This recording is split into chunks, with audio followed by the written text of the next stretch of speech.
এইখিনিয়ে কম আৰু মানে ফেলৰ পিছতে গম পোৱা যায় মানে কিমান লাইফৰ কাৰণে কিমান সাকসেসটো ইম্পৰ্টেন্ট হয়। সেইকাৰণে কওঁ মানে কেতিয়া হাৰ নামানিব। এইবাৰ দুবাৰ মানুহে কিমান বাৰ ফেল কৰে, আমি ফেল কৰি দুবাৰ ফেল কৰিছো ইয়াৰ আগত, ফেল কৰাৰ পিছত তিনিবাৰ পিছতহে পালো, তিনিবাৰ মাজত। নমস্কাৰ, হাই গাইজ, কেনে খবৰ? আই হোপ নিশ্চয় আপোনালোকে ভালে আছে। মোৰ চেনেললৈ পুনৰবাৰ আকৌ এবাৰ স্বাগতম জনাইছো। আজি মোৰ লগত আছে ৰুবেল আহমেদ। তেওঁ SSC CSFত চাকৰি চিলেক্ট হৈছে।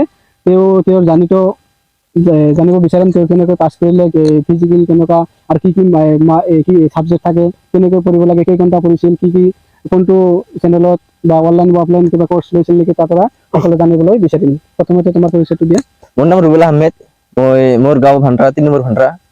মোৰ ডিষ্ট্ৰিক্ট বঙাইগাঁও আৰু থানা মানিকপুৰ।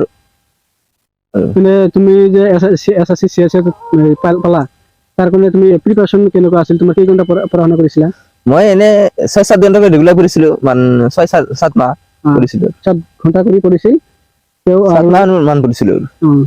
পিছত এনে কোৱালিফিকেশ্যন কিমান লাগে এই SSC? এনে জিডিৰ কাৰণে 10 পাছ হলে হয়। 10 পাছ হলে হয়। তোমাৰ কিমান মাৰ্ক আছিল? মোৰ এনে 87 ৰ স্কোৰ 87 আৰু নৰ্মেল 94 হৈছিল।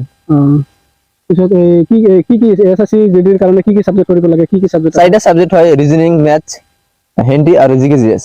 ফিজিকেলতকৈ ৰিটাৰ্ণৰ কাৰণে বেছি গুৰুত্ব দিব লাগে নে ফিজিকেলত বেছি গুৰুত্ব দিব লাগে? আচলতে মানে SSC জিডিৰ যিটো হয় এইটো মানে ৰিটেনটো মেইন হয়, ফিজিকেলটো নৰ্মাল, ফিজিকেল মেডিকেলটো নৰ্মালি হয়। SSC জিডিৰ ফিজিকেল আগত হয় না ৰিটেন আগত হয়? ৰিটেনত পাছ কৰিলে ফিজিকেলত হয় হয় হয়।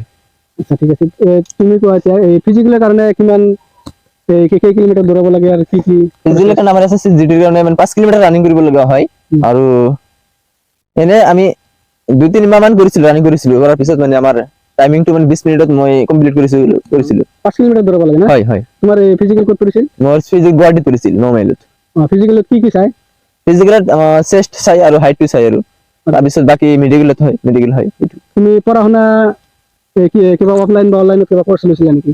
হয়, মই অনলাইন কোৰ্চ লৈছিলো, মানে RAA ৰোজগাৰ অংকিত বুলি এপ আছে, ইউটিউব চেনেল আছে, এইটো চাই পঢ়িছিলো মই। কোৰ্চটোৰ দাম কিমান? এনে 640 টকা মান হয়।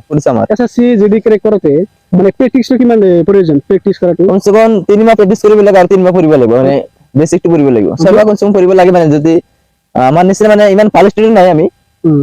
মক টেষ্টটো পুৰাই দিব লাগিব না? মক টেষ্ট মানে সপ্তাহত 2-3টা দিব লাগিব। মানে আচলতে মক টেষ্টটো ইম্পৰ্টেন্ট। মক টেষ্ট যিকোনো এটা কামৰ আগতে অনুশীলন কৰিব লাগিব। Practice is very important. Without practice never B success. সেইকাৰণে প্ৰেক্টিছটো কৰিব লাগিব।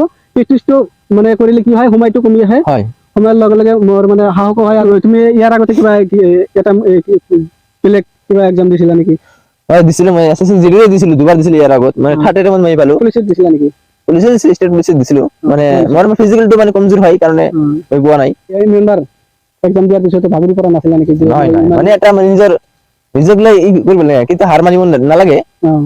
আৰু সেইকাৰণে আজি চাকৰিটো পালো। আৰু নৱপ্ৰজন্মৰ বাবে কি উপদেশ দিব? এইখিনিয়ে কম আৰু মানে ফেলৰ পিছতহে গম পোৱা যায় মানে কিমান লাইফৰ কাৰণে কিমান সাকসেসটো ইম্পৰ্টেন্ট হয়। সেইকাৰণে কওঁ মানে কেতিয়া হাৰ নামানিব। এইবাৰ দুবাৰ মানুহে কিমান বাৰ ফেল কৰে, আমি ফেল কৰি 2 বাৰ ফেল কৰিছো ইয়াৰ আগত, ফেল কৰাৰ পিছত তিনিবাৰ পিছতহে পালো, 3বাৰ মাজত।